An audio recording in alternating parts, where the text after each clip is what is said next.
Oh shit, we're live. Okay.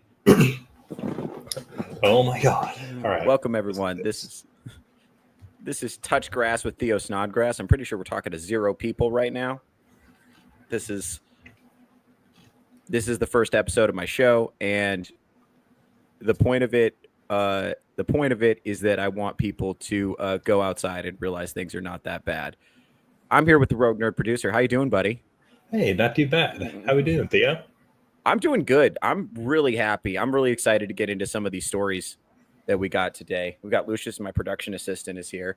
I don't know where he's at. I don't know what he's doing. He's a problem. He does more harm than good, but we keep him around. Yeah. Right.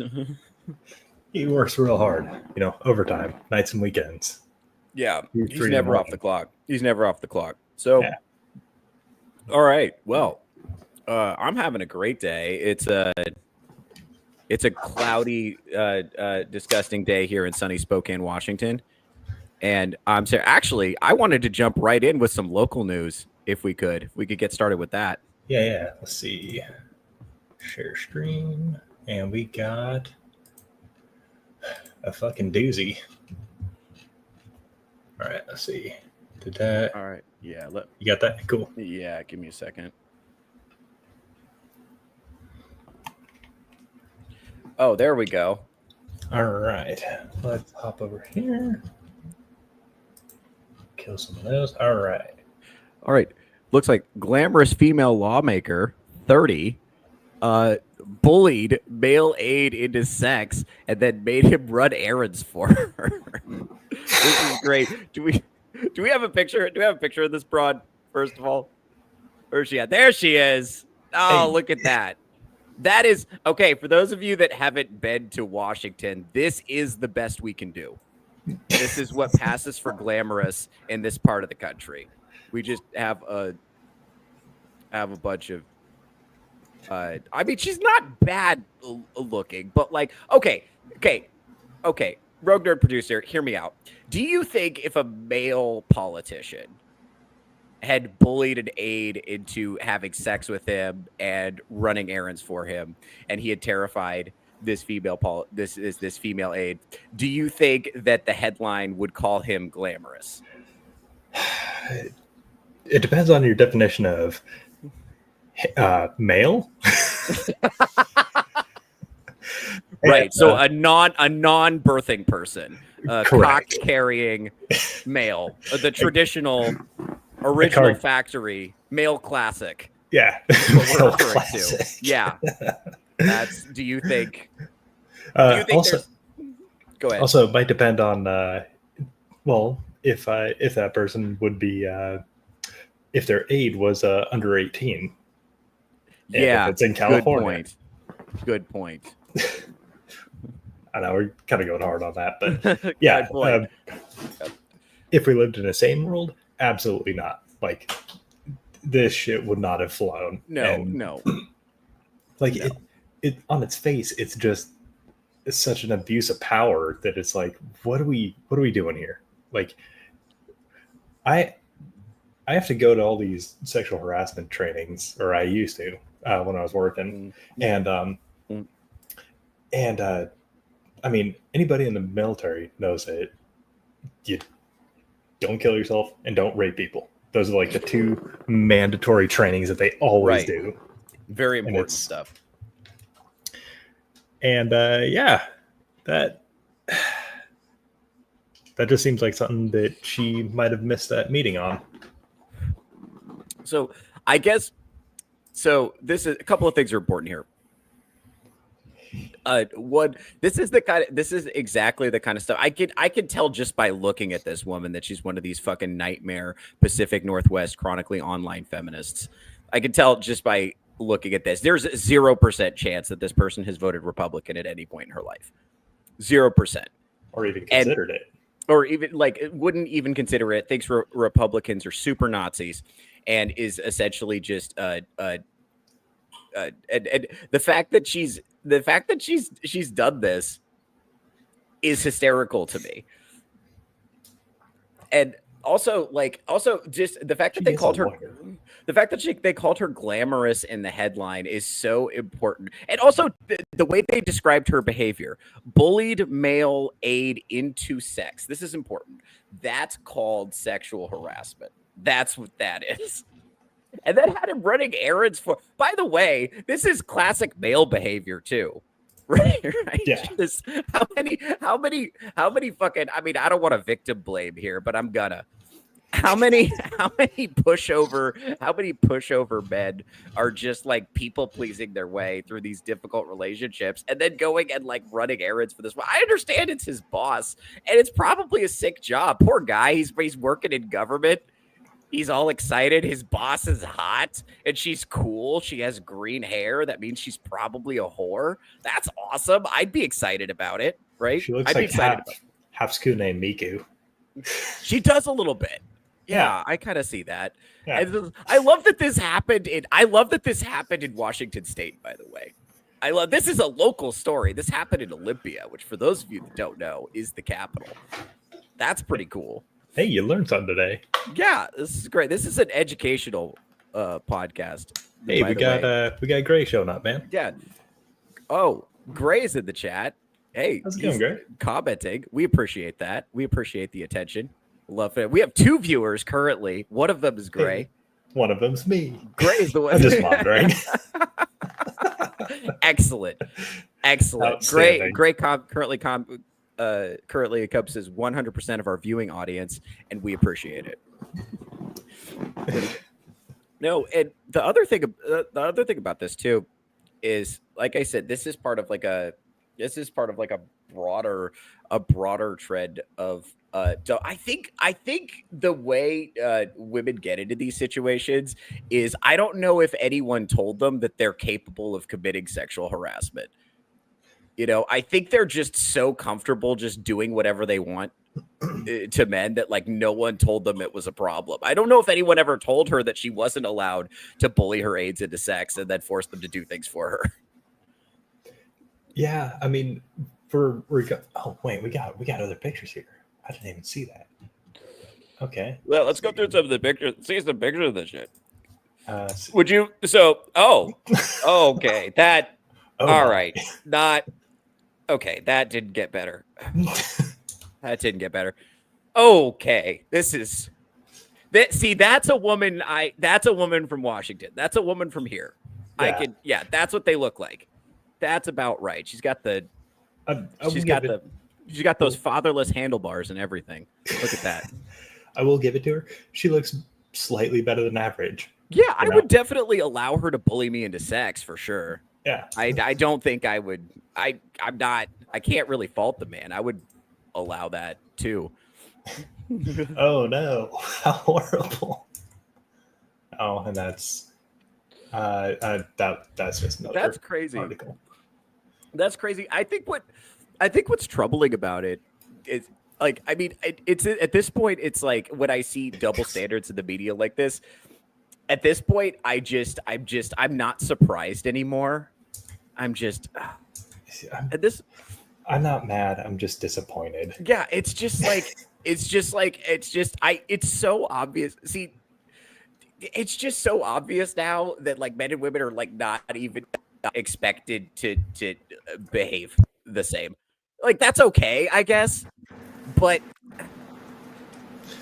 I don't know. It's troubling, isn't it? It's troubling, isn't it? That like that. It really is like this. I mean, first off, one of the key things in here, lawmaker. Like lawmaker. We're not talking about just some random jackwagon talking an employee into just, doing lewd activities, off the clock or whatever, or even on the clock. That runs into politics. Like, this is an elected official. There are people who looked at the ballot and were like, yes, this is the best we can do. This is the young, fresh face we want representing us. And also, Also, like the other part, I don't want to spend too much time on this, but the fact that she's called glamorous, it's like now the whole world. No, this is an article in what is this? The Guardian. This is international news now. The whole world knows that this is the best the Pacific Northwest can do. This is like if this girl were in Spokane, she'd be like the hottest girl within like 10 square miles. Yeah. This is pathetic. You have to drive into Idaho to see something better. You know how embarrassing it is that Idaho is beating us in the hot chicks category? Dude, it's wild. Like the back in the day, like we used to make fun of Idaho. Yes. We made fun of people. If you lived in Idaho and I saw you in Washington, that gave me a license to dunk on you. Yeah. And I called them spud munchers. Yeah, yeah. Then now you go over there. All these people from California have moved in. Now you go in there, and it's like, oh my god, people are smiling. It's like they have their natural hair color. They're just like they're happy to be there. And then this is so utterly representative of just the cultural decline that has happened in my beloved home state of Washington, and the infrastructure sucks. And it's like, here's the thing. Here's a hot take. I don't think hot women should be politicians.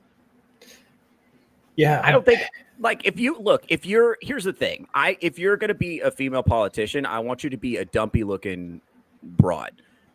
I want you to be hard to look at, because then I know you got there on merit, right? You didn't exploit the system.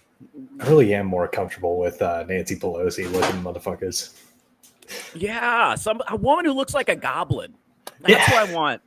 Like, if we're gonna have women in politics at all, I insist that they be hard to look at.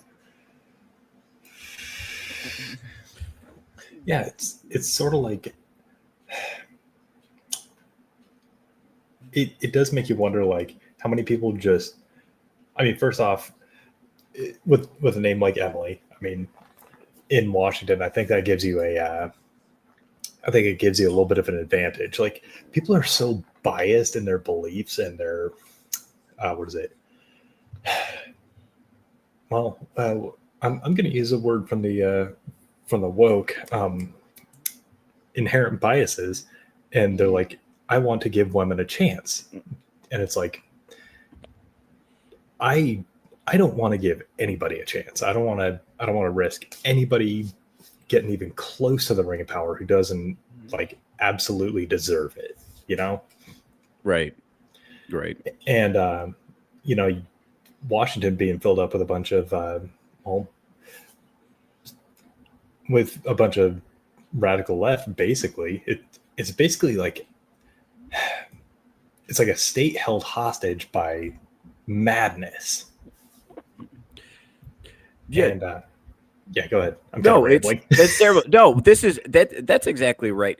And also one of the problems with this, so the ethos that kind of like dominates the left and kind of dominates Washington is everybody needs to get along, everybody should get a turn, and it's all like sharing and everything's happy and everybody should get along. And the problem with the ethics of everybody needs to get along all the time is it enables psychopaths.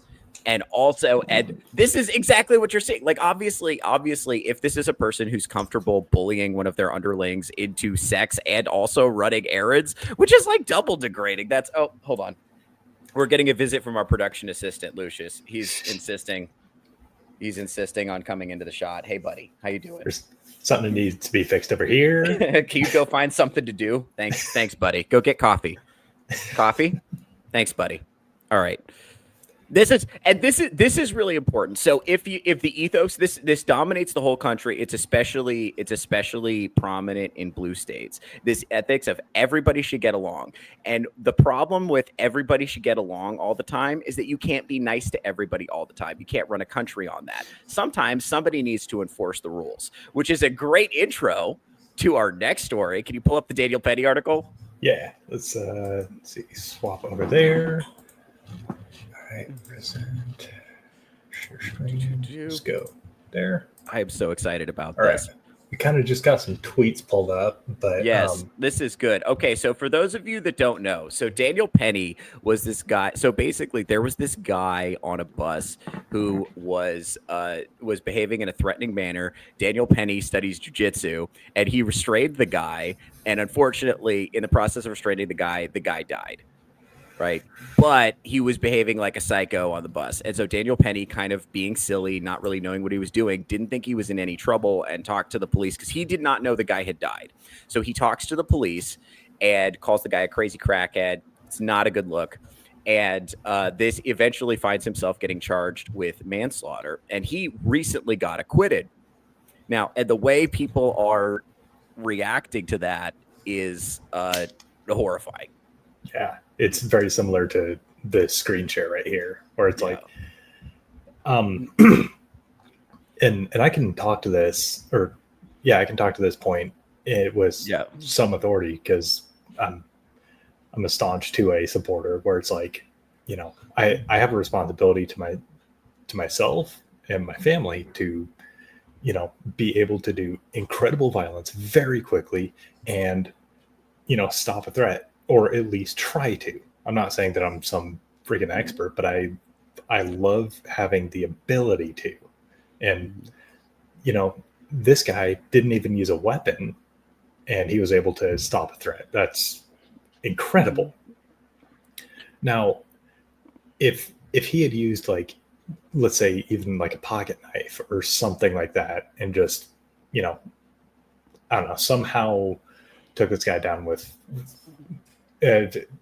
I'm not sure how you would get roughly the same circumstances with a weapon, but it's very concerning to people like me that are like, we feel this responsibility to protect, you know, hearth and home, and, you know, and a very far second and third third responsibility I feel is like, if I see somebody you know, aggressing against somebody that's just completely defenseless, then it's like, okay, now I have to weigh whether or not to even get involved. And that's and that's the point, right? Yeah. Because let's play this out. What happens? Because first of all, he intervened with what could have been non-lethal force, right? The intention was to restrain the guy and to stop him from behaving in a threatening manner towards passengers on the train, right? Yeah. That was the goal. But it ended up going badly because the guy insisted on continuing to struggle and continuing to create problems, right? So unfortunately, the guy died. That was never the goal, right? But let's play this out. What happens if he doesn't intervene? What happens if he doesn't intervene is that somebody might get violently attacked, right? So this is what's the problem with this everybody has to get along ethos is that some people are not going to play by the rules. And if you punish people for stepping up and defending people and enforcing the rules, if that behavior is punished, then people are going to stop doing it. Yeah, there was I'm in favor of something along the lines of a Good Samaritan law for Second Amendment, or, you know, self-defense, where it's like, this is it's kind of a half-baked idea, and I'm still working on it, but something along the lines of, I'm pulling from when I was a fireman. There was a Good Samaritan law where if you do everything you can, you know, within your training and within reason, I don't know, legalese there, but you're actually protected against somebody dying while you're trying to intervene. Sure. And I'm kind of okay with something like that for self-defense scenarios. Because, I mean, it's a very fast and confusing and very high stress situation, and you're not going to get it all right.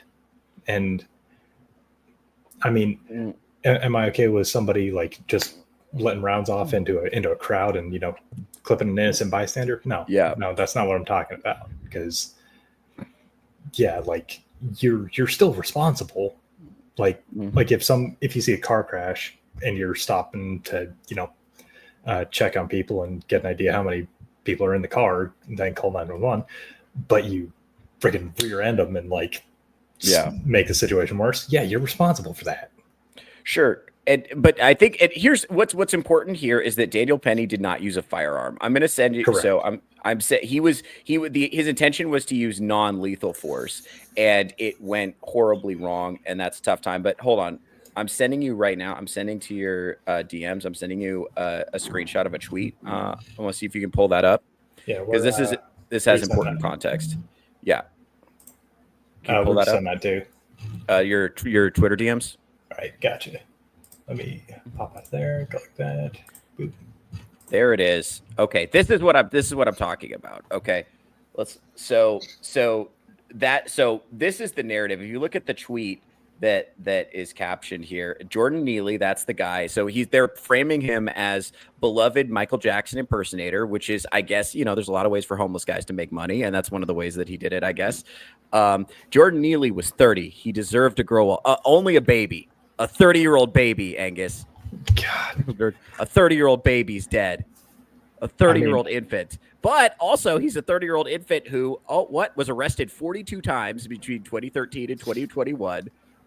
And not, by the way, because we live in a state which does not prioritize criminal justice, or because this happened in New York State, rather, which is a place that does not prioritize criminal justice in the way that it used to, right? So now people like this are arrested and released and arrested and released and arrested and released over and over again. And that gives them the opportunity to continue to make life difficult for normal law-abiding people who are just trying to ride the trade. But look at the framing. Look at that picture of him. Look at that picture of him. Yeah. Doesn't he look happy? Oh, he looks happy. He looks like a happy guy. Looks like a happy guy. It makes it look like Daniel Penny saw an innocent crotch-grabbing Michael Jackson impersonator with a fresh young face. Aw, look at that. And he just choked him to death for no reason. Just go to sleep. And by the way, because Daniel Penny is white and because this guy was black, there's implications that he did it for racist reasons. And if you look at what people have been saying about it, there's also people are making all sorts of public, very emotionally impassioned pleas about how dare this is a modern day lynching. How dare you? It's like, first of all, a couple of questions. I want to put this to you, Rogue Nerd producer. Mm-hmm. Do you think Daniel Penny did this because the guy was black, or do you think he did it because he was acting crazy and threatening people and he felt like somebody could step up? And second question, do you think he would have done the exact same thing if a crazy 30-year-old white homeless guy was behaving in the same way? Short answer, yes. Absolutely. Absolutely. Like I said, with my philosophy, it's you don't aggress, but you're capable of immense violence. Right. And it's like, I'm like, if some guy's just, yelling and, being a fool, okay, whatever. I can deal with that. Like, just leave me and my family alone and fucking leave everybody else alone too, man. Like, go have your mental breakdown somewhere else. It's not my problem. Yeah, do that shit at home like the rest of us. Yeah. Also, he was 30. It sounds like they were trying to abort him. I get it. So you're saying this is really just a late term abortion, if you think about it. We know how much the left loves aborting black babies, and this is just a 30-year-old baby. That's a very progressive take, Rogue Nerd producer. Yeah. That's very progressive. Congratulations, you are stunning and brave. Thank you for your courage. Thank you for your courage. For standing up for the rights of women. Gosh, he's really just, Daniel Penny. Yeah, Daniel Penny's protecting this guy's mother's right to abortion anytime, anywhere. Really, if you think about it. Yeah, wow. It's really a public service, or not a public service. It's a private service, and gosh, it's terrible. I mean, why are people attacking this hero? Yeah. This is kind of the point, right? Because what you're kind of saying is that in order for civilized society to be maintained, people have to be able to defend themselves and defend vulnerable people from people who aren't going to play by the rules. But in the land of everybody has to get along all the time, and that's the way things are. And if people ever aren't getting along, it's terrible, and conflict is the worst thing ever. Even being capable of violence isn't acceptable, right? Well, like your philosophy of being capable of violence. Like if I was a woke person, I would probably say to you, well, why do you even feel like you need to be able to defend yourself? Why can't the police do it? Answer me that, Rogue Nerd producer. Why can't the police do it? because I've read history.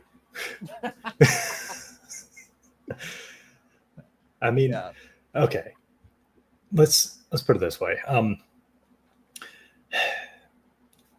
No matter what you do, there will always be somebody who is willing to do harm to you, to either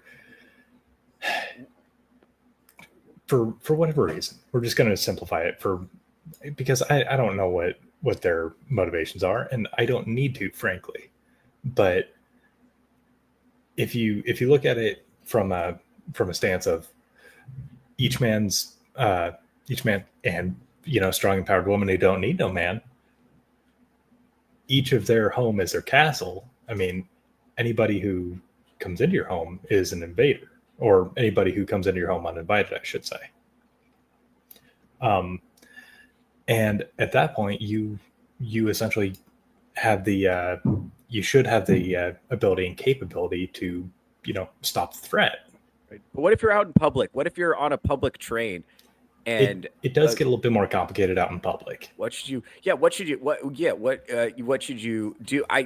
Because I tell you what, the incentive, because what they did was they arrested this guy and they charged him with manslaughter. And I tell you what, I think anybody who would be inclined to defend somebody out in public is going to change their mind following that. I mean, let me ask you this: does this make you second guess yourself about using self-defense if you're out in a public situation? And actually, yes, it does. And that kind of second guessing when seconds count is really harmful. Like, yeah, there's a very fine line between being stabbed and not being stabbed. And if you have a second to determine, like, there's a reason they have the 21-foot rule in policing. That's where if somebody's within 21 feet, they can literally sprint to you and inflict a lethal wound with a knife versus a gun. Like if I have a pistol on me and somebody is 21 feet away, that is a lethal threat already, and people just do not understand that. Okay. And let's see, a draw. I mean, that takes that long. And that's enough time for somebody to close that distance and mortally wound you. Yeah. But now it's like, that's the thing. I think let's play this out. What happens if nobody makes an effort to restrain this guy? Daniel Penny stays in his seat. He keeps his headphones in. He ignores it. He says, "Not my problem." What happens? Yeah, I mean, well, Jordan Neely, I mean, who the hell knows? Yeah, it's like, that's the point. This guy wasn't, they're acting like this guy was just like minding his own business, politely grabbing his crotch and moonwalking. And Daniel Petty, with nothing but malice and racism in his heart, just jumped the guy. Yeah. And it's like, yeah, it would have been awesome. It's like, when you ask people, what would you do if somebody was having some kind of like psychotic episode right in front of you? It's like, and if you ask people on the left what they would do, they always say something like, I would sit with him and try to listen and hear him out and try to understand his perspective and try to give him an opportunity to maybe, like, they're going to conduct some sort of like impromptu, cognitive behavioral therapy session right there on the public train. And it's like, that's really cool until he smears his feces on your face. And then what are you going to do? Which let's not kid ourselves. We all know it's bullshit. You're a fucking pussy. You wouldn't even talk to this guy. No, absolutely not. These are people who are like, what they wanted him to do was just plug their headphones in, and the same people who are going to say just plug your headphones in and ignore it and pretend it's not happening are the same people who are going to be like, how is it? Why are men assaulting women on public transportation? Why is this happening? It's like, well, it's not men, it's fucking crazy dudes. And the reason they're allowed to get away with it is because you've put us in a position where people, even people who would step up and defend people, are now, terrified to do so because we live in a society where everybody has to get along all the time. And what you don't have, unfortunately, what happens when you do that is you don't have a mechanism for what to do when somebody's not playing by the rules. Yeah. And then but what's really frustrating is that people are just like recasting the narrative, and people who aren't paying attention, who don't really know what's going on, will see this and think that like a hate crime happened. And I got something interesting just popped into my head. Do you see any similarities between this and George Floyd? yes, and you're not the first person to draw that parallel. I'm glad you brought that up, because a lot of people remember what happened after the George Floyd incident. What this was people kind of recast him as a saint, and first of all, there's a lot of complexity in that incident. But at the end of the day, this is a guy. If you actually watch the full video, this is a guy who was really struggling against police, was making himself really hard to subdue, and probably almost certainly died because he had a ton of fentanyl in his system, right? But that narrative was respun to be a hate crime and a murder of an innocent, honest, gentle giant who was just trying to go through life minding his own business. Just yeah, I think he was in a traffic stop, and they just then the police intervened. Unless I'm misremembering something. Nope. Yeah, he was actually trying to. The police were originally called because he tried to use a counterfeit bill at a gas station, and so they were trying to arrest him by that. And he had a bunch of fentanyl on him, and he ate it to avoid being arrested. And what happens when you eat way too much fucking fentanyl is that your heart rate goes really fast. And if you have a bad heart anyway, then you might die. That's a thing that happens sometimes. Yeah. And it sucks. I'm not rooting for anybody to die. But the fact is, you have to have, like, if you do not have law and order, then you have what's happening in California right now, where it turns out if you make crime legal, more people will do crimes, and people just grab handfuls of shit and run out of the 7-Eleven because there's no mechanism to stop them. Yeah. Right. If the minimum for, even a police intervention is $950, well, you're going to steal $949 worth of shit. And I think bringing back to the original question, why can't we let the police take care of it, is because the police aren't taking care of it. First of all, police are not everywhere all the time. Second of all, the Supreme Court's ruled they have no obligation to intervene to keep you safe. If something bad is happening, they could just let it happen. This happened in New York. This is another one from a Timcast thing, but he talks about it all the time, where there was an incident where another crazy homeless guy was actually, I think it was Luke Rudkowski covered this one, actually, where he there was another crazy homeless guy, citizen defender, I'm not sure what you would call it, but he was this crazy homeless guy had a knife, and this citizen defender intervened. He's getting cut up, and there's two cops on another subway car, and they held the door shut. And this guy, I forget if he died or not, but I know he got seriously fucked up in the process. And the court ruled that they have no obligation to intervene. That's exactly right. Yeah. And so the point where in the interest of preserving your own life, if the cops can't do it, who does the responsibility and the obligation fall to? Well, who else is there other than the individual? But you got to understand, through a left-wing framework, your responsibility is to be nice all the time and to get along with everybody. Yeah. So and putting somebody in a chokehold is not being nice all the time, and it's not getting along with everybody. You're the problem. And Yeah. they don't have this is a big problem. They don't have the ability to delineate. There's no force that's ever acceptable. They don't have the ability to delineate between when force is and isn't acceptable. And this is the point of the show. This is the touch grass tie-in, right? Because in the real world, sometimes law and order for enforcing law and order is necessary. And actually, you want citizens. You don't want people just like randomly starting fights in the street for no reason.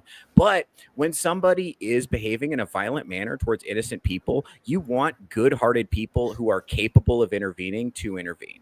That's actually a sign of a healthy society. That's actually what healthy masculinity looks like, is what Daniel Penny did. We want men who are standing up for women who are being threatened by crazy homeless guys. We actually, because we have an abundance of crazy homeless guys in the country right now. And we want men who are actually able to step up and stand up. But if your worldview is everybody needs to get along all the time and you don't have the ability to delineate between when force is necessary, then you're going to punish that behavior. And if you're going to punish that behavior, guys who want to be good guys are going to be like, I'm probably just going to stay out of this then. Yeah. And then the result downstream of that is innocent people get hurt. And especially because Daniel Penny did exactly what you would have wanted him to do. He didn't jump straight to lethal force. He jumped straight. He knew, here's a guy, this is exactly what you're talking about, Rogue Nerd producer. This is exactly what you're saying. Because here's a guy who was capable of intervening in the situation in an effective way, and he intervened. And his goal was to do it as non-lethal as possible. First of all, look, I've done jujitsu, a fair amount. I've been choked out many, many times. I have occasionally lost consciousness. I have never died. Yeah. It's actually one of the most effective ways to restrain people without killing them. Yeah. It's one of the best ways you can do it. This is like, it's a very non-lethal martial art. It's one of the best martial arts to train if you're a person 30 plus, because you are you're very unlikely to endure lasting trauma from it. You're not going to risking the head trauma that you get from like kickboxing. Yeah. People again don't understand how lethal just a solid, punch to the head can be. Like, it's not good. TBIs exist, or it's not that they exist for a reason, but like there's a reason why we know about TBIs, a traumatic brain injury, where you get your bell rung, and I mean you can go down from that. Yeah, the fact is, the reason the chokehold got so tight that it became life-threatening was because the guy who was being held was not submitting to it. If you tap, you don't die. That's how it works. Yeah. Right. If you just like, at no point did Jordan Neely have a moment where he was like, maybe I'm the asshole. You know what I'm saying? Great pops into the chat. Unhoused status is basically like diplomatic immunity. And it's like, yeah, kinda. We have that's the thing is, and this is kind of what I'm saying, is that like online, the narrative about this is that this is the picture that's everywhere. It's this innocent, beloved Michael Jackson impersonator was heartlessly murdered by white supremacist and jujitsu practitioner, jujitsu right wing, being white right wing, being in shape right wing, because Daniel Penny's in shape, probably listens to Joe Rogan, like a right wing extremist, and he committed a white supremacist murder. This probably is all Joe Rogan's fault, right? Because that's probably why he went to jujitsu in the first place. Fuck it, that's why I went. You know what I'm saying? Like, this is, you know what I'm saying? Like, this is but the online narrative around this, if your only interaction with this story is through left-wing Twitter, you have a wildly, completely different perspective on what happened, and you have no ability to kind of like check out and be reasonable, so yeah. What is the left always going on about? What is it? God, basically, explore other people's worldview and stuff, and it's just there's a significant disconnect between what they say and what they actually mean. It's basically take our worldview and absorb it into your worldview. Yeah, That's essentially well, what they here's where it gets. It's like so if my worldview is I want to try to be as empathetic as possible to everyone's lived experience all the time, and I'm going to be nice to everybody all the time. How do you be? What do you do? How do you be nice to somebody who's not playing by the rule of being nice? How do you nice someone out of that? Right? You can't. At some point, you have to kind of be not nice back. Yeah. And that's what Daniel Penny did. So that's what I'm saying. And the fact that I mean, it's so crazy. I wish I'd had the video of this, but the prosecutor was talking about the prosecutor who's like dead set of prosecuting Daniel Penny talked about another time that she prosecuted a guy who tried to rob an elderly person at an ATM, and the guy died. And it was unintentional. And since it happened during the commission of an armed robbery, that's what's called felony murder, which is prosecuted the same way that you'd prosecute if you kill someone in the process of committing a certain felonies. Then that death is treated like an intentional murder. It's prosecuted the same way. Okay. So, and it makes sense. Okay. Like for an example of that is like arson. Like if you do an arson and somebody dies, that's the same, but it applies to, things like armed robbery too. And that kind of makes sense, right? If you are going to rob someone with a weapon, you should factor in the possibility that someone might die. You should know that that's a possibility. And if you know that's a possibility and someone dies, it's okay to treat it like you did it on purpose. Fair enough. But this guy, this guy was just elderly and he died because it was a lot of shock for an old guy, right? So, but the prosecutor's talking about how, she looked into the guy who robbed this guy and she looked at his history of personal trauma and she was deeply moved. And she felt a tremendous, upswell of empathy for this guy. And okay, this is of course the highly educated white woman, because of course she is, right? Yeah. That's what they all are. And I think it's just like hijacked this sense of empathy, and it's just like made it infinite. And so they're essentially treating this violent perpetrator of a guy who perpetrated an armed robbery as if he were a kitten who piddled on the rug. It's like not, it's not really the kitten's fault. The kitten doesn't know it's supposed to go in the litter box. The kitten doesn't know, and it's your job as the adult to kind of like step in there and make sure that the kitten does what it's supposed to do. And it's not really the kitten's fault. And so it's compassion to the point of failing to treat people like adults who are responsible in society. Right. It's actually, if you're failing to hold people accountable for their actions, what you're actually doing is treating them like a child. And that's not a good thing. Actually, you're so up your own ass with your compassion that you're actually being shitty all over again. Yeah. And what you're really doing, and you're saying it is. And what's crazy is this prosecutor who had so much compassion for this perpetrator has no compassion whatsoever for Daniel Penny, right? A guy who stepped up and did the right thing, and it went badly. Yeah, and not even the guy that fucking died in the course of this, right?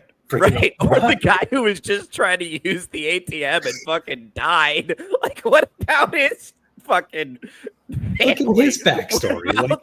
What about the trauma he suffered being robbed at an ATM? Obviously, he's not used to that experience because it surprised him so bad he fucking died. Like it's this misplaced sense of compassion. Like empathy cannot be infinite. At some point, you need to draw the line and hold people accountable for their actions. At some point, you need to delineate that, right? To like a normal, rational person who has not been indoctrinated in grad school, right? Which is what you are, Rogue Nerd Producer. That's why I have you here, right? Yeah. You're a normal guy. You're reasonable. You don't have a degree in gay crying therapy. Like, tell me, like, just as like a regular guy on the street, this seems insane. I really think you have to either spend all your time on left-wing Twitter or have gone to college or both in order to buy this narrative. Because there's no way you can live in an urban center and not know about the existence of crazy homeless guys. I refuse to believe, like, again, you cannot have women online complaining about being harassed by and made to feel threatened by men in public, and then also go after the guys who deal with the problem. Because like it's like I don't know. It's this inability to distinguish between the capability of violence and using it to threaten people, and the capability of violence to use it to defend people. It's this inability to distinguish. And of course, the left-wing response to that is, why can't men just not be violent? It's like, I don't fucking know, but that's not how it works. It's like we should teach our boys not to be violent. It's like, how is that working out for you? Yeah. So far, because we've been doing that. I mean, this goes back to even, this is something I was talking about on a stream yesterday. This goes all the way back to even at the elementary school level. If somebody's bullying you and you stand up to the bully, both people get punished. Right. So starting at the elementary school level, we teach especially boys that standing up for yourself is just as bad as bullying someone, and standing up for others is just as bad as bullying someone, and that any kind of expression of aggression is bad. We have no concept of like defending the weak. We have no concept of standing, even if someone insults your honor. I would argue you have the not just the license, but perhaps the obligation to stand up and defend yourself. And unfortunately, what you do, because here's the thing, what you do when you create a society where there's no consequences for threatening the weak and there's no consequences for insulting your honor, is you enable the whether you want to call them the mentally ill, the psychopath, people who refuse to play by the rules. What you do is you enable those people to just do whatever they want, because all of the people who would stand up for the weak and would defend their honor are also the people that think following rules is important, right? If you tell the people that following rules is important and the number one rule is never be aggressive no matter what, then this is what you get, right? And now that's why I live in a constitutional carry state. Hey, there you go. Guns are good, baby. Guns are good. Damn, guns are good. Oh man. Thank you, Rogue Nerd Producer. This is why I have you on here. It's led a little bit of masculinity. I'm over here spending $30 a bottle on conditioner. Then you're out here fucking carrying a firearm like a man. It's offsetting that. You're here to offset the testosterone levels. That's what you're here for. Just so you know. That's right. Sorry, ladies. He's taken. Yeah. Just so you know. By the way, that's the other thing too. You're not going to take all the hoes. Yeah. Speaking of hoes, what's the next story we've got? Do we have a doozy here? All right, let's share. I don't even want to talk about this one until it gets up, because holy shit. Right. Is this all right? Now, as you know, before I want to introduce this a little bit before we know, as you know, trans people are just like normal, regular people. They just want to use the bathroom in peace, right? They're normal people. They just want to blend into society. They want to be accepted just like a regular person. They want to go to the store. They want to work at Starbucks or the Apple store. It's the only place I've ever seen them employed. It's one of those two places. Or in the lawmaking field. Yeah, or you could be a lawmaker if you're in the state of Washington, right? I heard that they're inherently qualified to be in the nuclear program too.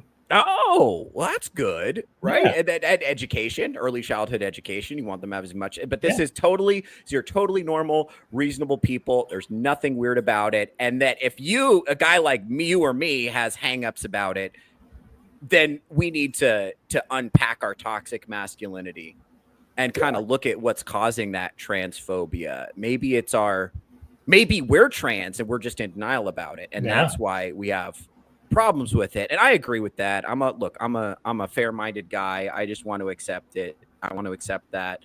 And let's see what we got here. Okay. So this product is a little upsetting. So this is called a butt baby. A prosthetic baby that can be inserted deep into the loving embrace of the rectum, where a trans woman can experience and celebrate the miracle of childbirth. Now, is this? I'm asking something. Okay, and now look. I understand. Here, Rogue Nerd. I understand. You know, your toxic masculinity is asking you to be judgmental about this. Okay. I understand why you feel that way. That you feel like this might be a little weird. But here's the thing: trans women are denied the ability to connect with their femininity. And what's the most feminine thing you can do? Obviously, to have a child. No, wrong. The most feminine thing you can do is get an abortion.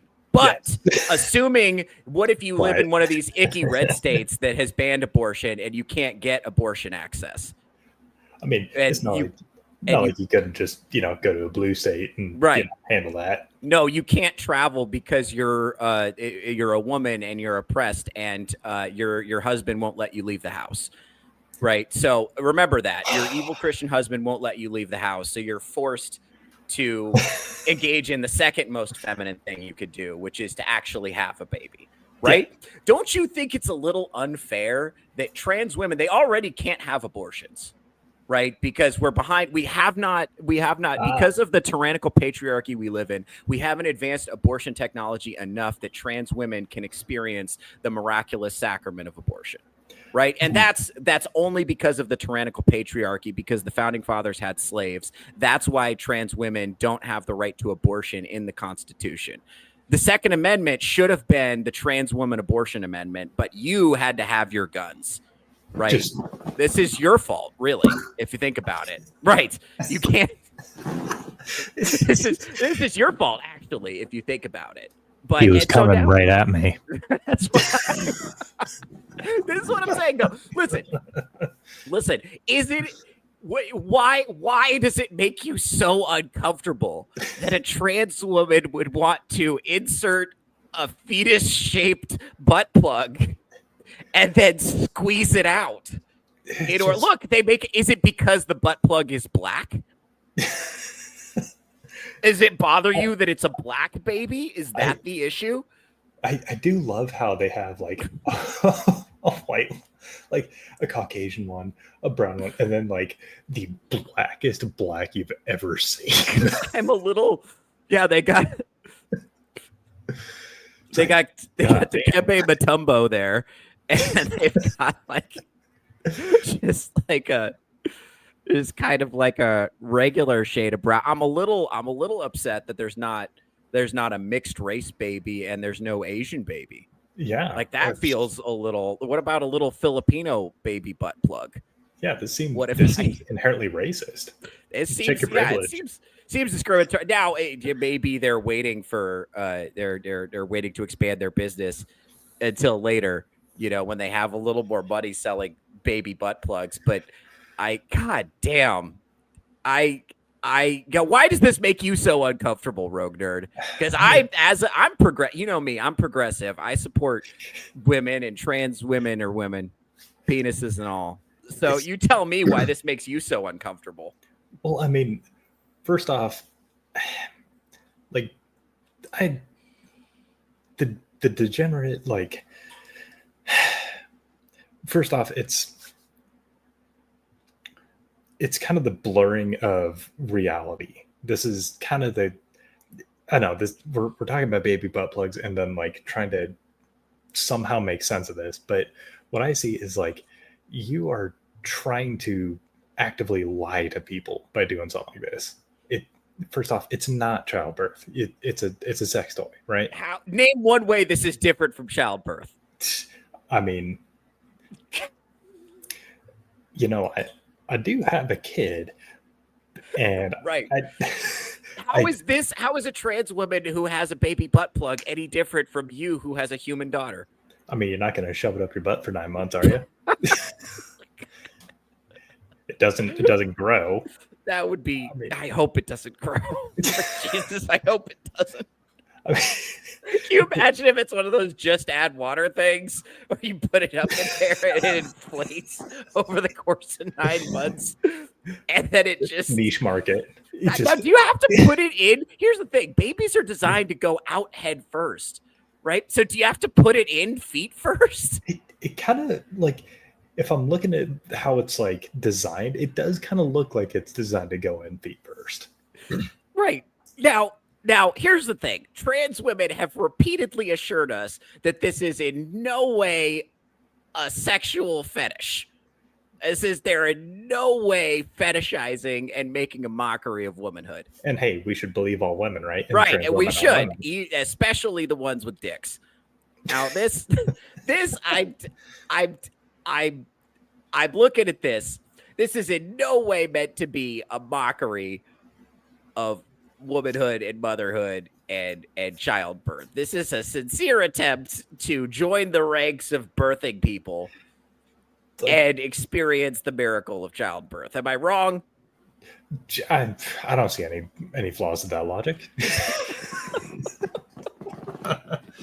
It's just okay.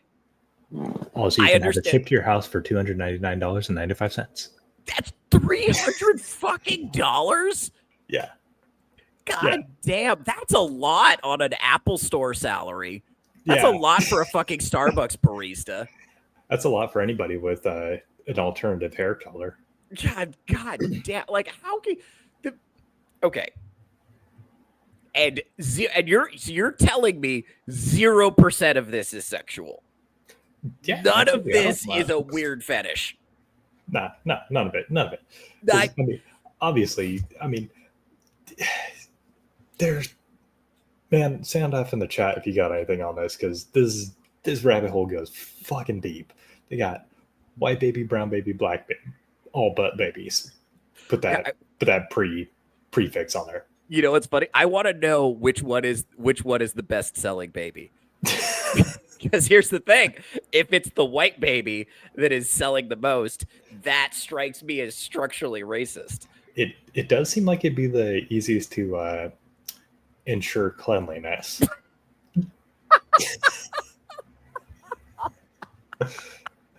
Rogue Nerd, that is foul and transphobic. I will not tolerate that kind of transphobia. And on this program, it's a family show. We don't tolerate. We support women here at the Touchgrass podcast with Theo Snodgrass. I love how it's specifically the butt baby. Like, you can use your imagination where I'm going with that, but like,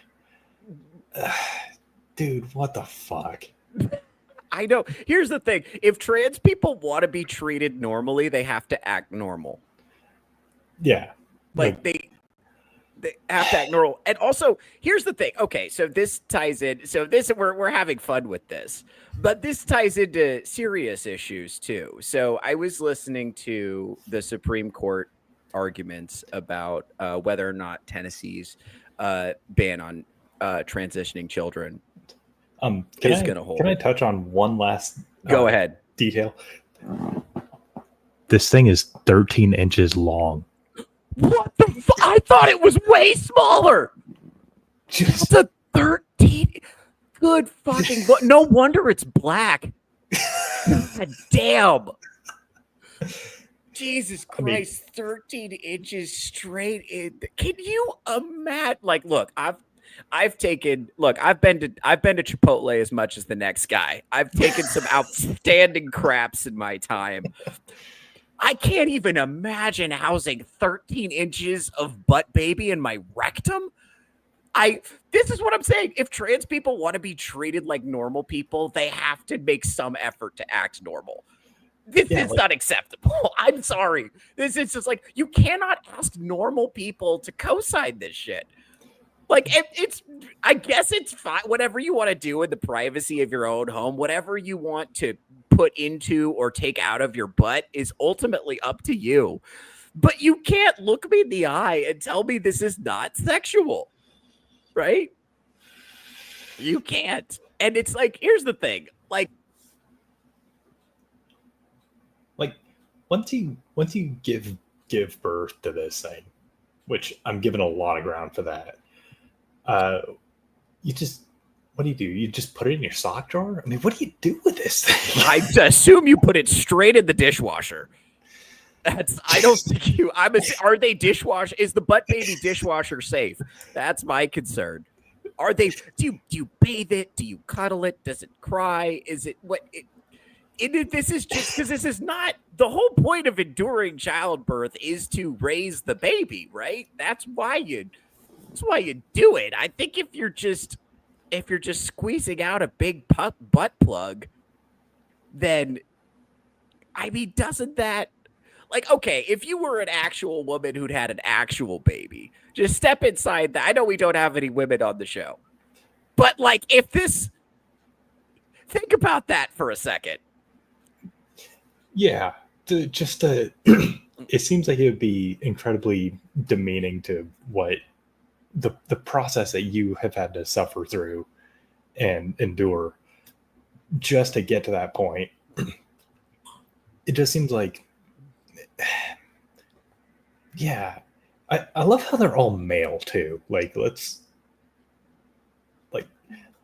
Wait, do those babies have little dicks on them? I can't see. They do. Ah, Experience. Let's see. No, they do. God damn. They got little. What? Dude, they give them faces. Like, that's so. Just go to bad dragon like normal people. Yeah, like, you have to act normal. You have to act normal. Okay, so let me run this by you because this ties into a more serious issue for normal people who are trying to understand. I think most normal people, their issue on the trans issue is, yeah, sure, whatever, dude. Like that's most people's attitude towards the trans thing is it's just, yeah, sure, whatever, dude. But so the arguments before the Supreme Court got interesting. So, and I'm going to tell you, I should have probably pulled up an article about this that we could talk about it. So I'm just going to recite it from memory, and any details I get wrong or whatever. Okay. But the point is, one of the important things is in order for something to be protected by civil rights law, it must be an immutable characteristic, which is to say a characteristic about yourself that does not change, like race or sex. And they're trying to kind of piggyback off of on the basis of sex to say that on the basis based on that stopping children from being able to transition is some sense a form of sex-based discrimination. Because gender identity is an extrapolation of sex, right? And so essentially, basically the tie-in they're trying to make is stopping children from transitioning is the same thing as racial discrimination, stopping people from different races of getting married. It's the same principle. They're trying to extrapolate that out, right? And so part of the problem is that people in the gender whatever in this space who are proponents of this idea of gender identity, sometimes for some of those people their gender identity changes throughout the day, or it changes from day to day, or it changes throughout the week. So if the characteristic about yourself changes, it is therefore kind of definitionally not immutable, right? So that raises some questions. So their argument for that is that, oh, well, the characteristic that is immutable is that your gender identity differs from your birth sex, right? But here's the question.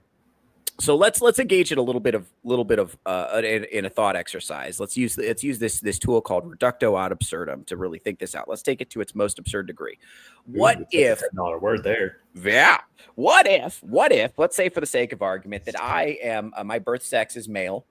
Mm-hmm. And I identify as a male at all times, except for between the hours of 9 a.m. and 10 a.m. on Saturday mornings. Hey, give me 2 seconds. What does reductio ad absurdum mean? Oh, good point. Okay, so reductio ad absurdum is a fancy Latin term, and what that means is that you take the argument to the logical point where it becomes absurd or kind of silly or ridiculous. So you can take it to its furthest possible extreme to make it kind of silly, to illustrate that the underlying principle of the whole argument is also kind of silly.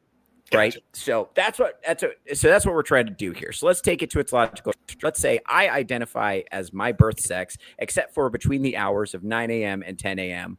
on Saturday mornings. Let's say during that period, I identify as a unicorn or a lady or whatever the fuck I want to identify as, something that differs from my birth sex. But 99% of the rest of the time, I'm A-okay. Yeah, just outside of the window. Sorry, buddy. You're going to have to get those butthole pics another time because I am a macho man right now. I am not a lady desperate for your attention. It's ma'am. No. It's ma'am. That's what I'm saying, though, right? Like, okay, so if we get to this, point, right? If we get to this point and it's just during that period, is that entitled to protection, even if it's just sometimes that you feel this way, right? And we'll set aside the fact that we have no way of verifying how you feel at any given moment. There's no way of independently verifying that. We're just taking your word for it, right? Is that an immutable characteristic in the same way that your race is an immutable characteristic? Is that an immutable characteristic in the same way that your sex is an immutable characteristic? Is that even an immutable characteristic in the same way that your sexual orientation is an immutable characteristic? These are things that don't change ever, right? Because even within their definition, it is people who identify as something different than their birth sex is the immutable characteristic. But what if you're a person who sometimes identifies as your birth sex and sometimes not? Then you would still be under this gender identity umbrella, right? But now it's only sometimes. So are you still entitled to the same civil rights protection, or are you entitled to the male privilege? Less like you do get. Yeah, when do we? And see, this is the point. It's like when you're talking about what happens in the law, you need to have hard and fast rules that make sense all the time.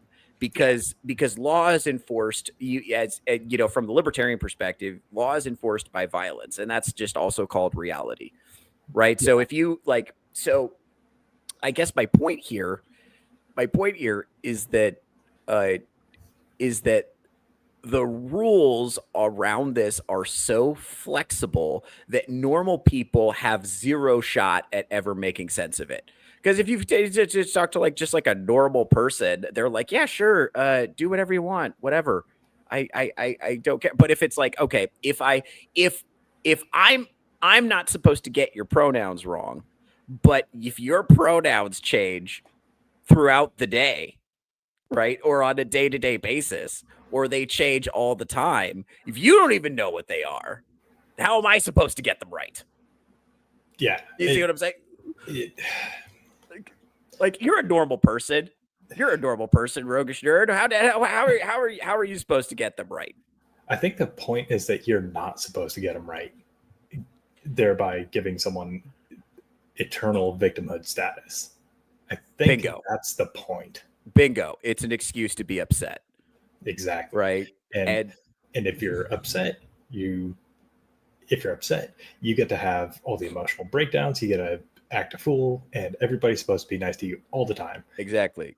You get carte blanche to just do whatever the fuck you want. You are occupying this protected status. And this ties into the Daniel Petty story earlier, where unhoused people are basically entitled to do just carte blanche, whatever they want. And you're not allowed to say anything because then you're punching down. And if you're a trans person, you get the added bonus of being able to act out your weird sexual fetishization of womanhood. And also, right, you get to eternal victimhood status, and you get to do whatever you want. Imagine if you could just act out your sexual fetish in public, and if anybody called you out on it, they were the bad guy, and you could throw a hissy fit at a fucking GameStop and be like, "You're the problem." Imagine that. The entitlement to that is, I think that's what bothers me the most about it. Is that it's just like, you're not entitled to my patience. Well, here's the thing. As a man, I am so used to no one giving a shit about my problems. It would never occur to me to even tell another person that I was experiencing a problem, because my assumption would be that they wouldn't care.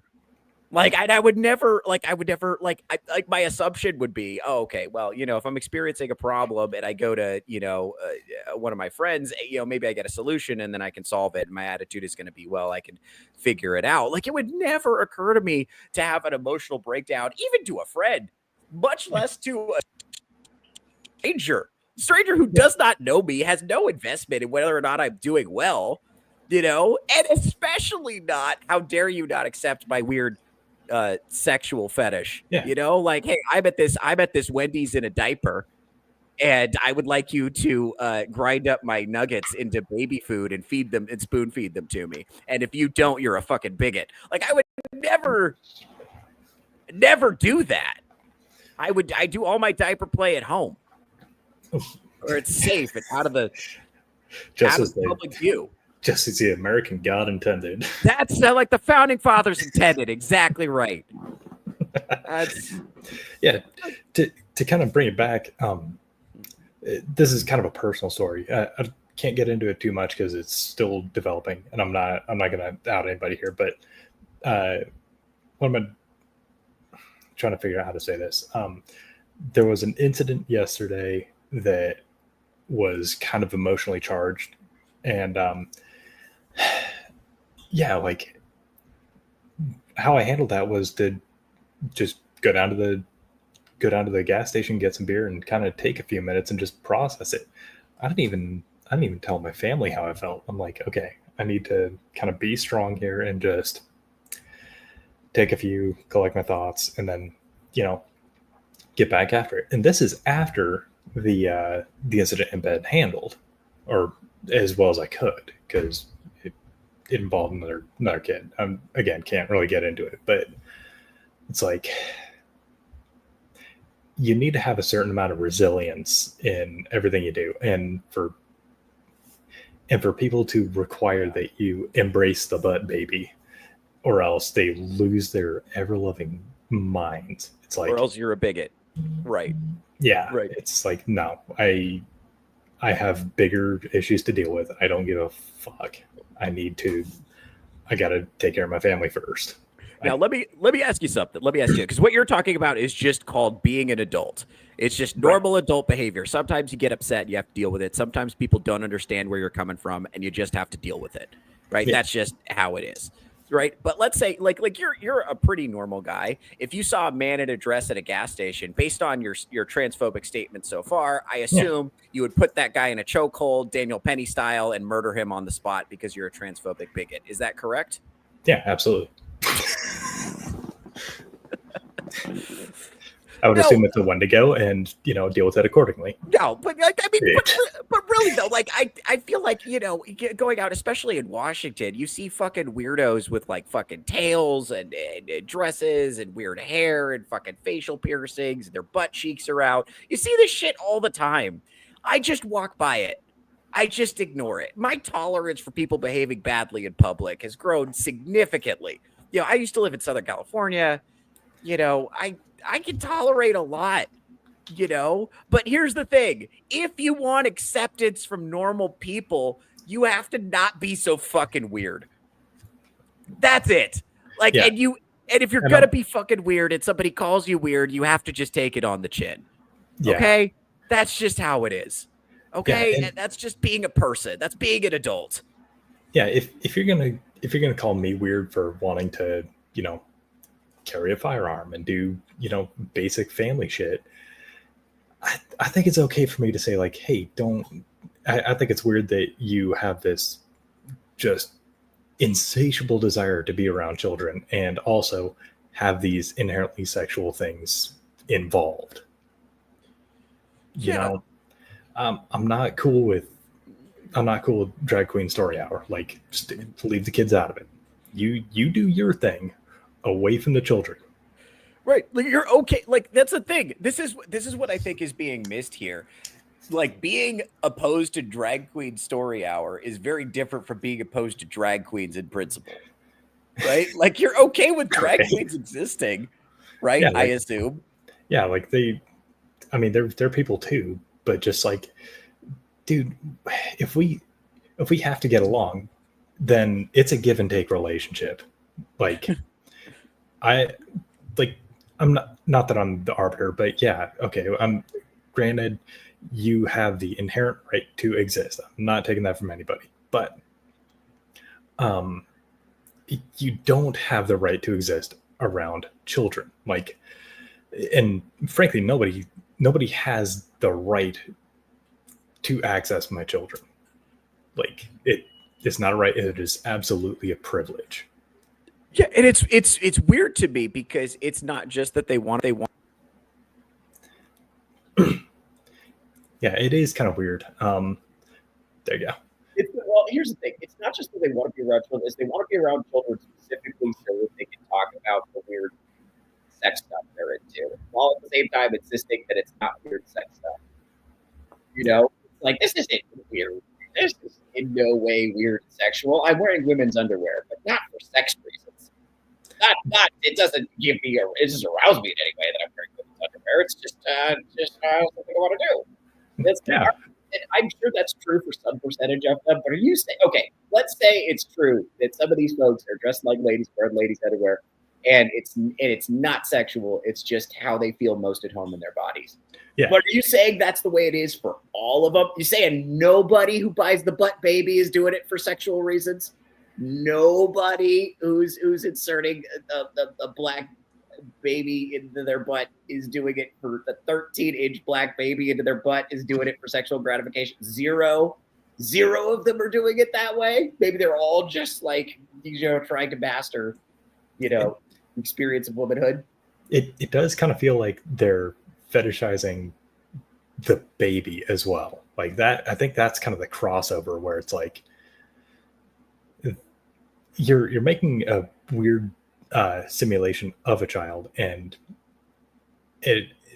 let's not kid ourselves, that is inherently sexual in nature. and you're involving a simulation of a baby in your sexual fetish. I think that's what's so upsetting about it, is that it's like, what do you think the stats on pedophilia are in the trans community?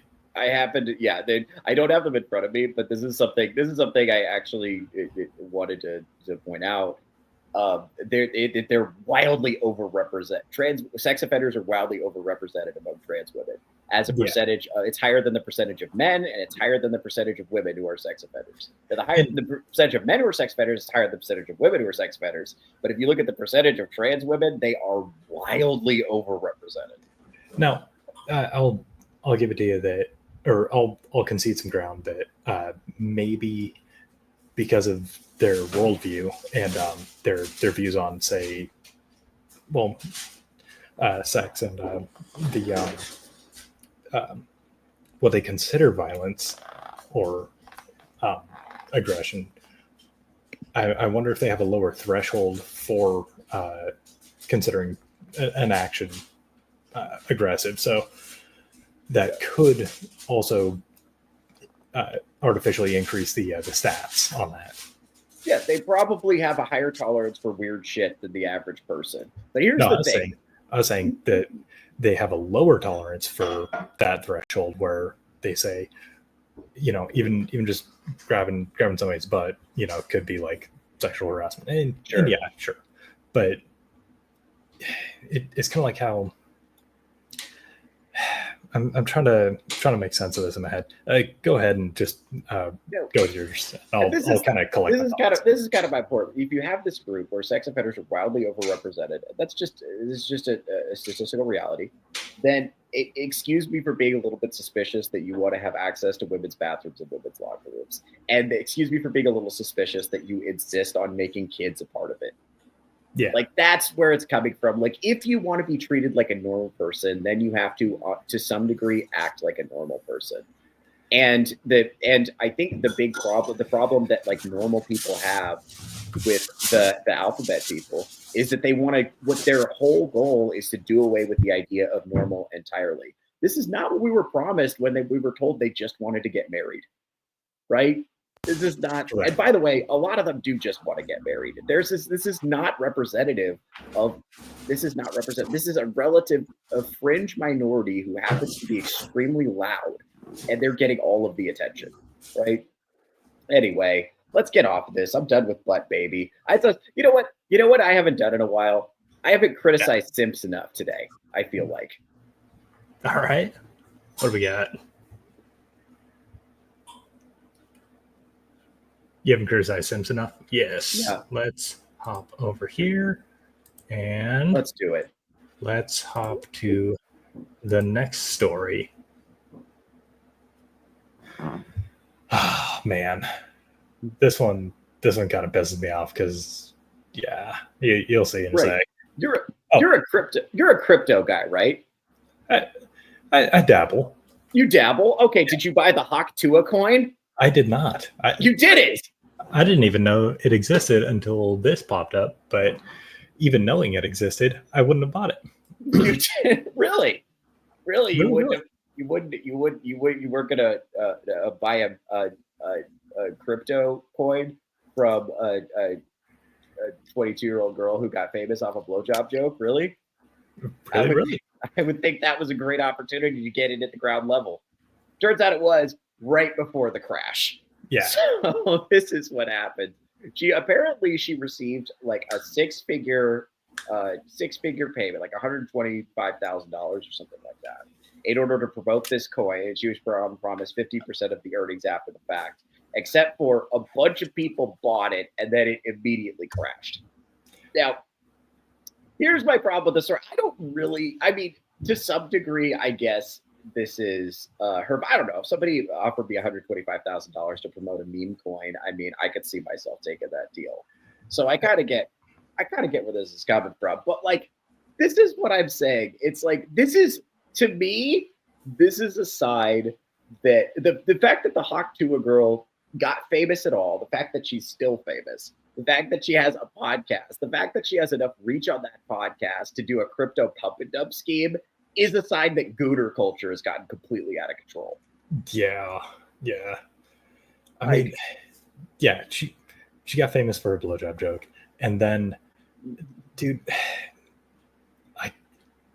I struggle I struggle to understand how people fall for it. It's such a, on its face, it's obviously a scam. Like, it's obviously going to be a pump and dump. This is like Hawk Tua coin. Yeah, it's a Hawk Tua coin. Like, I remember talking to you, like, I don't know, when this broad got when she got famous. It's like, dude, she's gonna be gone in, I don't know, 6 months. She's gonna be annoying for the meantime, but yeah, like she's gonna be gone in 6 months. And I still kind of stand by that. Like, obviously she's gotten back in the news, but it's just kind of illustrating that you can be the shittiest person ever. You can be a degenerate. You can rob. I consider this robbery. Like, yeah. You can't. Now, buyer beware always, especially with investments. Sure. But, you know, if you're going to invest, don't invest stuff you can't afford to lose. Like, I'm doing it, and I'm just fucking, it's awful, dude. But to lose, I heard one guy lost 20 grand in it, and he's pissed because he's like, that's my life savings. And I'm like, oh shit, that could easily be me. Right. Well, but and that's the other thing too, is if you invest your life savings in a blowjob meme coin, that is a little bit on you, right? Yeah. You got to take like obviously this you gotta girl, take it on the chin. Yeah. I hate you.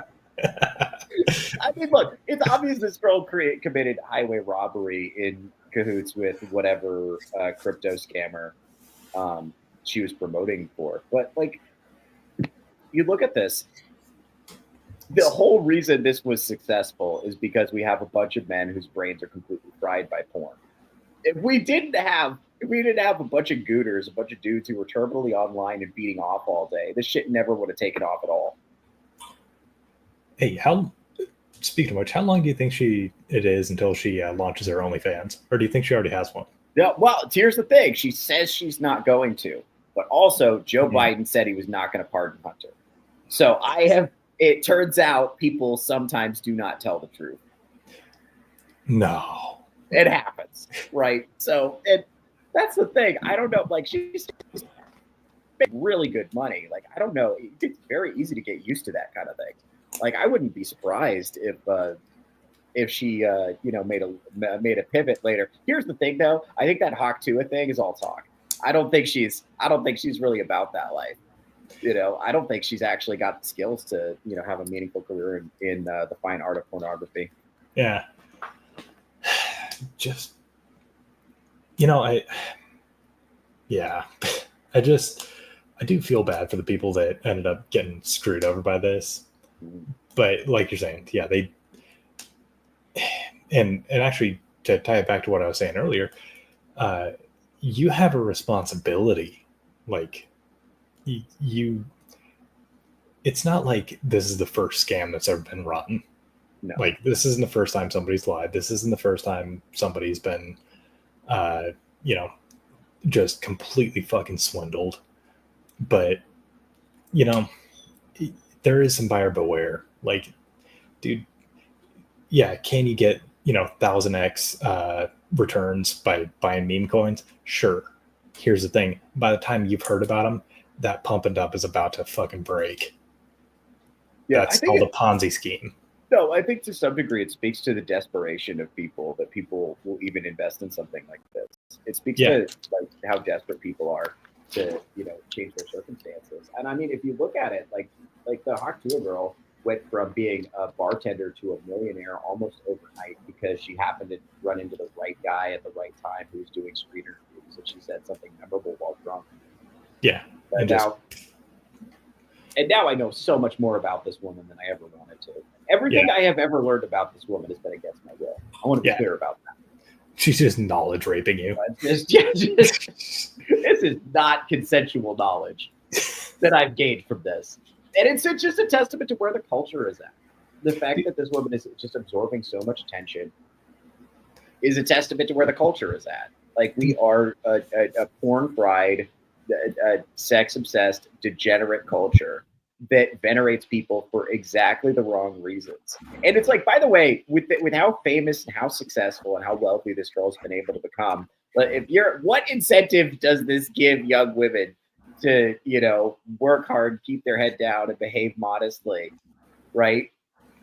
Because all you want in the world when you're a young person is like attention and validation, and for everybody on the internet to call you hot, right? So and give you a free ride basically your entire life. I mean, honestly, I can't even fault her for it because I mean, if I got an opportunity like that, you bet your ass I'm gonna take it. Yeah, if my podcast had as many listeners as her podcast, I'd be pretty happy, right? Yeah. And if I could get there by showing my butthole on the internet, who's to say I wouldn't do it?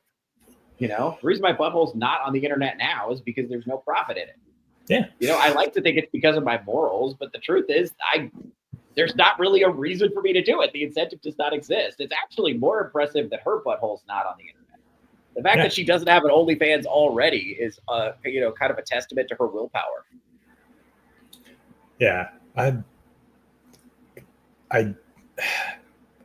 not going to sign up for one, but I'm just morbidly curious to see if she has an OnlyFans. Mm-hmm. Well, but I don't think she does yet. But I actually don't know. I'm not on that part of the internet. I'd place a bet within let's say within a year she's gonna have an OnlyFans. Yeah, it's so much money to say no to. Yeah, and she already has the notoriety to be able to back something like that up. And yeah. It's the whole OnlyFans. I'm not breaking any new ground with this, but the whole OnlyFans thing is just so vile for so many reasons. There was that girl. Remember the Catch Me Outside girl?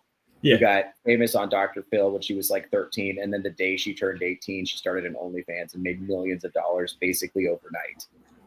And it's like, what is the difference between her the day before when she was 17 and the day after when she was 18?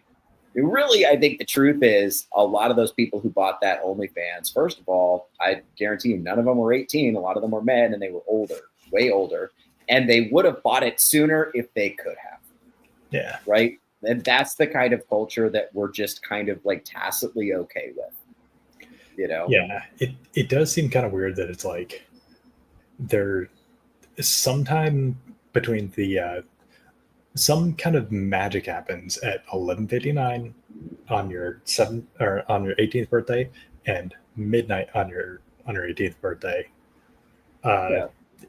You're suddenly an adult and you have full agency for your entire life, except for alcohol and being able to buy a pistol. Yeah, you can do a gangbang, but you can't own a handgun. You can't drink alcohol. But you can do a gangbang, film it, put it on the internet, and make millions of dollars. Or make no money at all. You can do a free gangbang if you want. I mean, you don't even have to charge for it. Yeah, but like, just burn your entire reputation down in the meantime. Which is crazy, because if you have any alcohol in your system at 18 years old, you're essentially committing a crime. Right? But you can participate in a gangbang with dudes twice or more your age, which, by the way, is way more psychologically damaging than having whiskey. You know? And that's totally fine. Nobody, you could do a gangbang with a bunch of old dudes, film it, put it on the internet, and you're A-okay. But if you have a sip of whiskey, you're a criminal. Ooh, naughty, naughty. That's crazy. That's great. And this is what I'm talking about. The culture is completely degenerated. Yeah. Like there's no coherence. This is actually this age discussion kind of ties us into our next story. This is when I do want to close out the show by handing out a Touch Grass award for the person on the internet that I found that most needs to go outside. Can you go ahead and pull up our candidate? Let's see. That was the this guy. Let me see if I can. I'm not sure how to do this one, but let me jack around with this for a little bit. Shit. Stand by. Okay, we're doing good. So what we're doing, folks, we're handing out our award for the most terminally online take that I could find. This is the Touch Grass Award, and we're gonna give this to a person that I feel like needs to go outside and get some sunshine. Let's see. Come on. Okay, I want to kind of bring that up there. Okay. Nope, can't do that. Just kind of freestyle for a second. I gotta figure this one out. So this.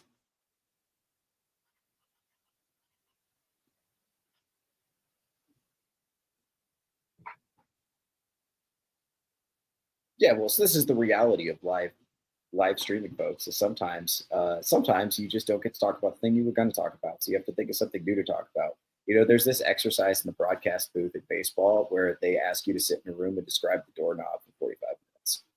That's pretty cool, right? That shows that you have the skill. Because in fact is in baseball, sometimes there's rain delays. It's a slow sport. Sometimes nothing's happening.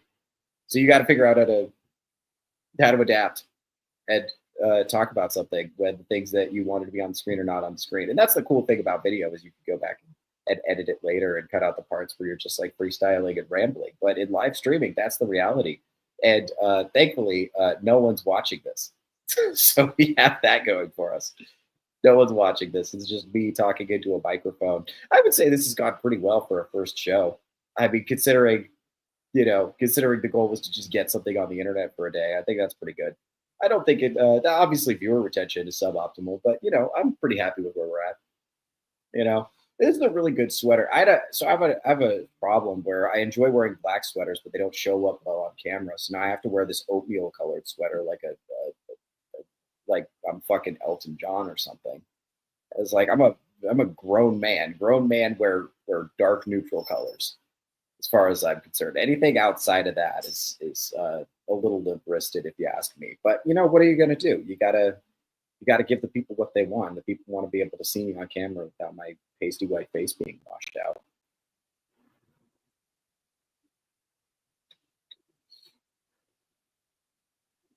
This is actually a great time to do our sponsor. Sponsor this half hour of the show. Peach Celsius. I have one right here. I've crunched this can. Have you ever wanted to feel like you were on crack cocaine, but have it taste like delicious bubbly peach juice?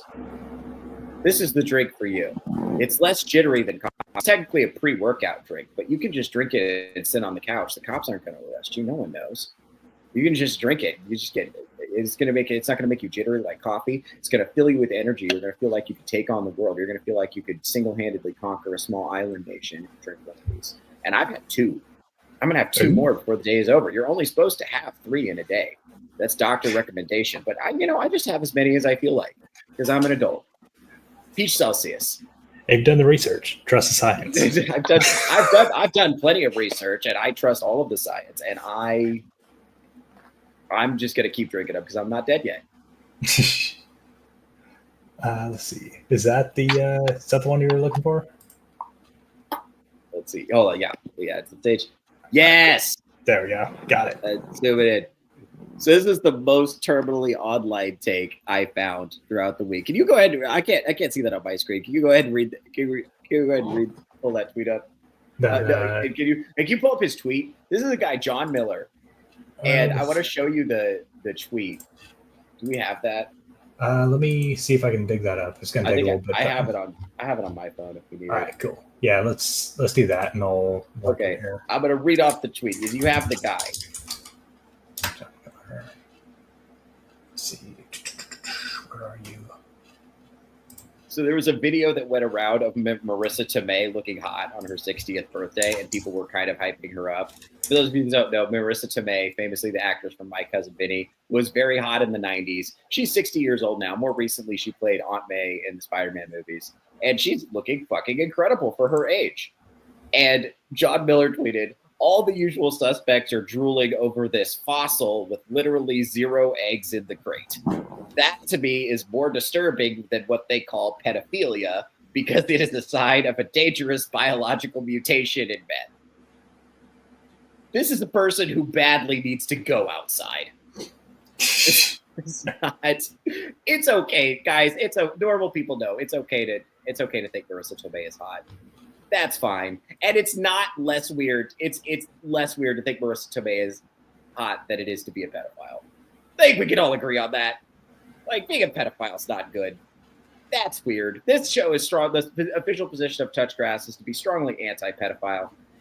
We're against it here at the show. That is not what we like to do. Yeah. Pedos are not great people. Also, we're very pro older women here. This is a safe environment for cougars. This is what I'm saying. If you want to get into the show, I'm actually looking to get some of these bills paid. So if there are any cougars watching this, you can please hit me up. Yeah, absolutely. That's what I'm saying. If I know any, I'll send them your way. Thank you. I appreciate that. You were a gentleman and a scholar. I'm done. I'm fucking done paying bills, bro. This is not. I only bought a real mattress like earlier this year. Like, I was like, dude, it's tough out here, man. I'm just saying. Right? Somebody's got to buy this fancy ass cat food. Right, buddy? Oh. You mean production assistant rations? The production assistant compensation package. This is what I'm talking about, though. This is like, this is another example of cultural degeneracy. There's a group of people who say that women can't do anything wrong, and there's a group of people who are absolutely obsessed with getting a woman when she's ripe. In other words, when she's at her peak fertility, and there's some debate as to when that is, but it seems like most of these people agree that it's sometime before she becomes an adult. And absolutely zero of these people who are saying that are actual teenagers. It's all grown, adult, middle-aged men who are just absolutely obsessed with cooming with teenagers. And it certainly makes me deeply fucking uncomfortable. Right? And I don't know. It's making me feel like I'm the weird guy for thinking Marissa Tomei is hot. at least hot for 60. The same thing happened when, Pamela Anderson appeared in public today at age 50, or earlier this week, at age 57 without makeup on. And people were like, she's not as hot as she was in 1992. Owned. It's like, yeah, that was 30 fucking years ago. It's okay. What do you expect? She's not claiming to be as hot as she was 30 fucking years ago. She's actually, would you rather she was doing what Madonna's doing and having a bunch of plastic surgery and fucking making out with Drake in public? Would that be better? It's like, and this is why women get frustrated, is because you literally cannot win in this online discourse. It's like, if you try to be hot, you're a whore. If you embrace age and age gracefully, then you've hit the wall and you're a washed up old hag. And it's like, because we don't have, we've just completely gotten rid of this idea that women are allowed to just get old and that's normal. And so you have women who are just absolutely obsessed with holding on to their youth, and they get tagged for that. Or they, because we've gotten rid of the idea of the middle-aged woman, you've got women who just embrace their actual stage in life. And it's like, bitch, you've hit the wall. Fuck you. You're used up. And it's like, you can't fucking win. And now that, of course, starts the expression in the red pill community is, there's new girl turning 18 every day. And it's like, ugh. God, that sounds like you should be driving a Firebird, wearing a leather jacket and jeans, hanging out outside the high school. Yeah, cruising outside the high school, trying to pick up dates. It's like, dude, just. It's like, can you fucking not? Can you fucking not? How about you just date adult women? How about that? Can you do that? Can you do that? Anyway. Do some good. Go date a college girl. Give her first trauma. Yeah, there's something, I will say, there's something special about being a woman's first bad experience with an older man. Yeah. It's a sacred rite of passage. Just like, by the way, it's an equally valid life experience to get your heart broken by an older woman. It happens. You got to, it's a valid life experience. You got to go through what you got to go through to be a person. But I don't know. God, yeah, the world is gross and everyone needs to go outside. That's what we're saying. That's the point of the show. That's why the show's called Touch Grass. The world is gross. You need to go outside. There's sunshine out there. Not where I am, but in places there is sunshine. Just go outside. It's nice. Stop being so fucking weird. Yeah. That's the point. It's kind of like, yes, the computer screen or your phone screen is a magic mirror that can show you anything you want. But there was also I want to pull this one up. I just kind of want to pull this one up, and it's a YouTube video, but it's a parable of the magic mirror. Parable of magic mirror. Come on.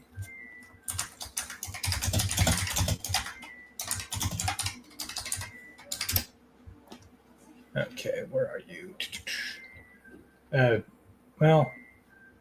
I gave it a quick search, but I can't find it. Basically, it's about this young guy who, what did he do? He was a up and coming hero in his village, and it's kind of set in the Middle Ages, right? He's practicing with his sword every day. He's doing all the right things. He's treating women with respect, all this. And one day there's a magic mirror, and at first he's kind of scared of it, and he asks, I want to see this girl that I'm really interested in. And the fair maiden from down from the next village over, and he sees her and he's like, oh my goodness, dude, she's beautiful, and I'll train even harder, and blah blah blah. And next day he trains even harder, but then he asks to see her again, and he happens to catch her while she's bathing, and he's like, oh my gosh.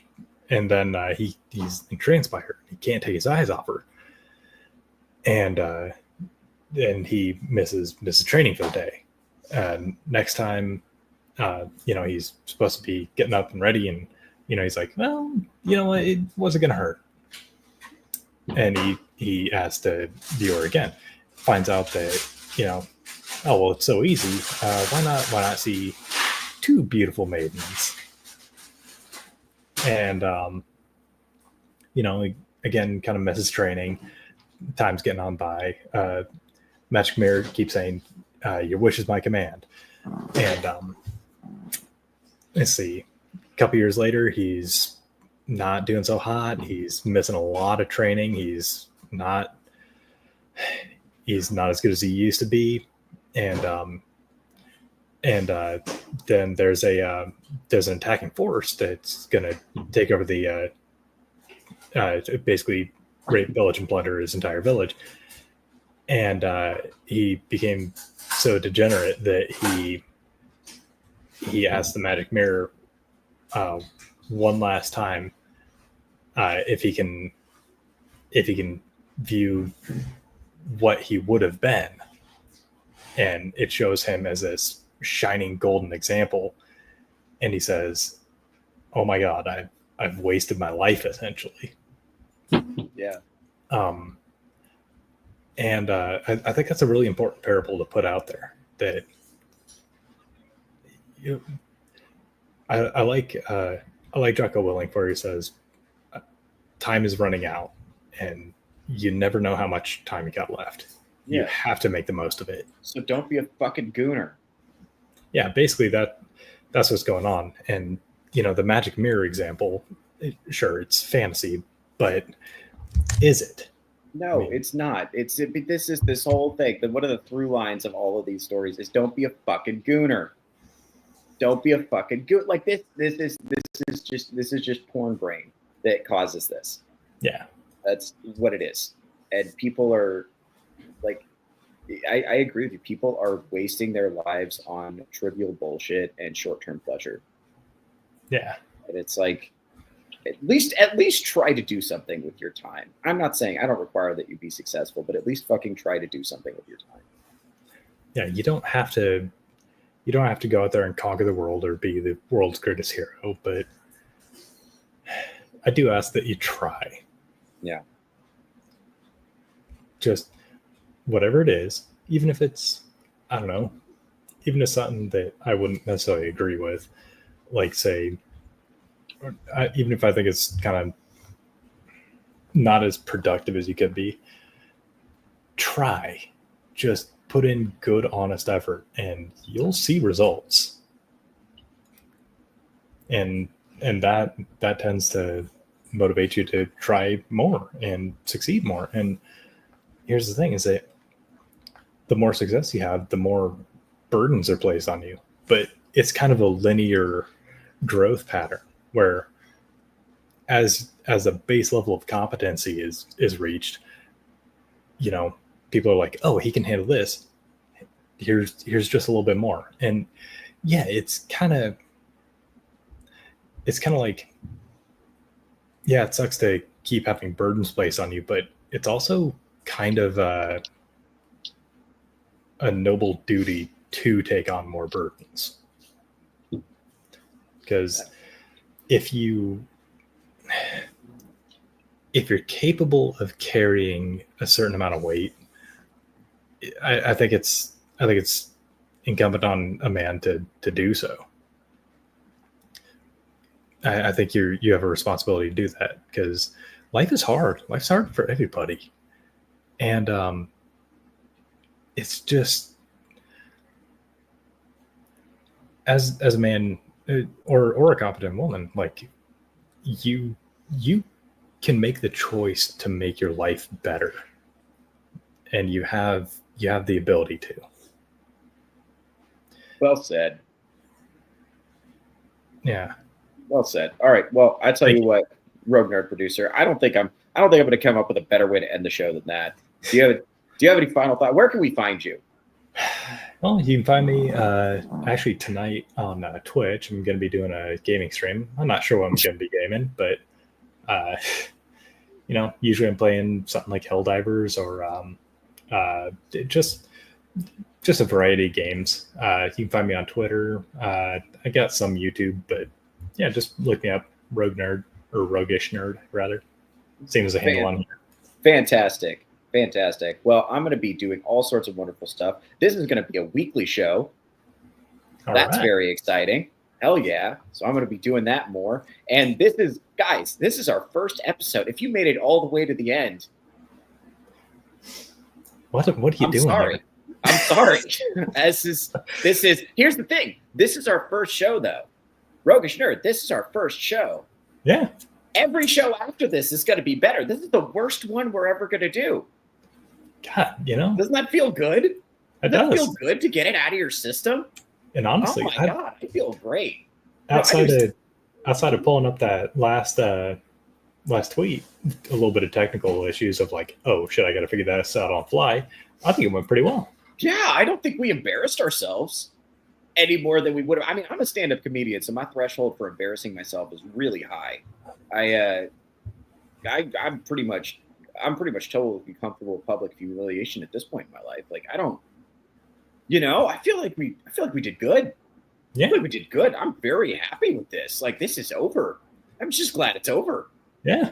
Anyway, we can talk about more of this off camera. But yeah, this is great. This is going to be a weekly show. My name is Theo Snodgrass. I'm going to be at Theo Snodgrass on Twitter and at Theo_Snodgrass on YouTube, at Theo_Snodgrass on Instagram. That's where you can keep up with all of my comedy stuff. This show is going to be every Saturday at 9 a.m. We're going to be going live. And then if you miss it, you can watch the rerun like it's the 90s. It's going to be great. You can watch it anywhere you want, anytime you want, because it's on YouTube. That's on your phone. That's in your pocket.